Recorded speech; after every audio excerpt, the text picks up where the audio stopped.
कैसे देश के लिए अंग्रेजों से लड़ते लड़ते लक्ष्मीबाई ने अपनी जान गंवाई थी, ये बात तो आप सभी को पता ही होगा। पर क्या आपको पता है लक्ष्मीबाई का अंतिम समय कैसा था और उनके सबके साथ अंग्रेजों ने क्या किया? दोस्तों, इस वीडियो में आपको सारे सवालों का जवाब मिल जाएगा, इसलिए वीडियो में आखिर तक जरूर बने रहिए। 19 नवंबर 1828 को वाराणसी में एक लड़की का जन्म होता है जिसका नाम रखा गया मणिकर्णिका तांबे। उनके माता का नाम था भागीरथी बाई और उनके पिता का नाम था मोरपंत तांबे, जो कि उस समय के मराठा शासक बाजीराव के एक सेवक हुआ करते थे। बचपन से पिता के साथ राज शिविर जाके मणिकर्णिका ने शस्त्र चलाना भी सीख लिया था। साल 1842 को 14 साल के उम्र में झांसी के शासक गंगाधर राव नेवालकर के साथ मणिकर्णिका का विवाह होता है, जिसके बाद उनका नाम बदल के लक्ष्मीबाई रख दिया जाता है। शादी के 9 साल बाद साल 1851 को लक्ष्मीबाई ने एक पुत्र को जन्म दिया, पर सिर्फ 4 महीने में ही उसकी मौत हो जाती है। अब राजा गंगाधर राव का भी स्वास्थ्य अवस्था धीरे धीरे बिगड़ रहा था। इन परिस्थितियों को देखते हुए सलाहकारों से परामर्श लेके उन्होंने एक पुत्र को गोद लिया, जिसका नाम रखा गया दामोदर राव। 21 नवंबर 1853 को राजा गंगाधर राव की भी मौत हो जाती है, जिसके बाद दामोदर को झांसी का राजा बना दिया जाता है।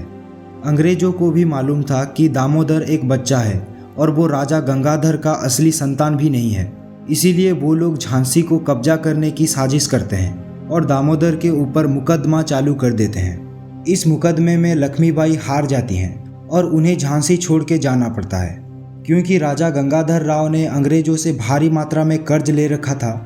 इसीलिए अंग्रेजों ने झांसी के महल और खजाने पर भी कब्जा कर लेते हैं। अब अंग्रेज धीरे धीरे पूरे झांसी पे कब्जा करने की कोशिश कर रहे थे। ये देख के लक्ष्मीबाई अंग्रेजों के खिलाफ युद्ध करने का फैसला करती है। उस दौरान कुछ लोग अंग्रेजों के खिलाफ आंदोलन कर रहे होते हैं, जिनके साथ मिलकर लक्ष्मीबाई एक सेना बनाती है, जिसमें पुरुषों के साथ महिलाएं भी शामिल होती हैं। साल 1857 को वो लोग अंग्रेजों के खिलाफ विद्रोह कर देते हैं, पर इसमें उन लोगों को कामयाबी नहीं मिलती। ऊपर से लक्ष्मीबाई भी अब अंग्रेजों के नज़र में आ गई होती हैं। अब अंग्रेज सोचते हैं अगर लक्ष्मीबाई जिंदा रही तो वो झांसी में अंग्रेजों के लिए मुश्किल खड़ी कर सकती है, इसीलिए वो लोग लक्ष्मीबाई को ख़त्म करने का फैसला करते हैं। साल 1858 जनवरी के महीने में अंग्रेज रानी के निवास को चारों तरफ से घेर लेते हैं। यहाँ रानी की सेना और अंग्रेजों के बीच तकरीबन 2 हफ्तों तक युद्ध होता है। इसमें अंग्रेज रानी के महल को कब्जा कर लेते हैं और रानी को वहां से अपने बेटे के साथ भागना पड़ता है। झांसी से भाग के लक्ष्मीबाई कालपी जा पहुंचती हैं, जहां पे उनका मुलाकात तात्या टोपे से होता है। लक्ष्मीबाई और तात्या टोपे मिलके ग्वालियर के एक किले पर कब्जा कर लेते हैं और अब इस किले में रानी एक नई सेना तैयार करने लगती है। अंग्रेजों को जब इसका पता चलता है, वो लोग 18 जून 1858 को ग्वालियर किले पे हमला कर देते हैं। इस जंग में लक्ष्मीबाई अपने पुत्र को पीठ में बांध के दोनों हाथ में तलवार लिए अंग्रेजों से युद्ध कर रही होती हैं।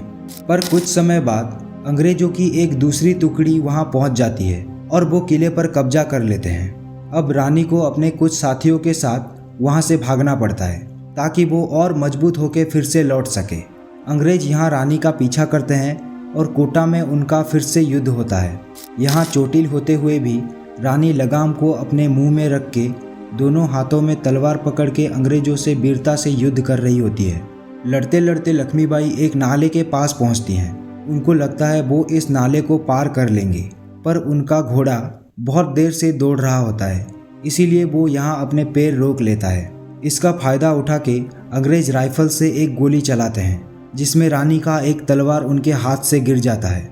एक दूसरा अंग्रेज यहाँ रानी के सर पर तलवार से वार करता है, जिससे रानी का सर फट जाता है और उनको साफ दिखाई नहीं देता। फिर भी वो यहाँ वीरता से लड़ रही होती है। कुछ समय बाद ज़्यादा खून गिरने के वजह से वो कमजोरी से गिरने लगती है। यहाँ उनके कुछ साथी किसी तरह से उनको बचा के वहाँ से निकाल लेते हैं और वो लोग कुछ दूर जाके एक मंदिर में छिप जाते हैं, पर अंग्रेज यहाँ तक भी उनका पीछा कर पहुँच जाते हैं। यहाँ लक्ष्मीबाई अपने पुत्र को अपने साथियों के हवाले कर देती है और कहती हैं किसी भी तरह उनका सब अंग्रेजों के हाथ ना लग पाए। ये कह के वो अपना प्राण त्याग देती है।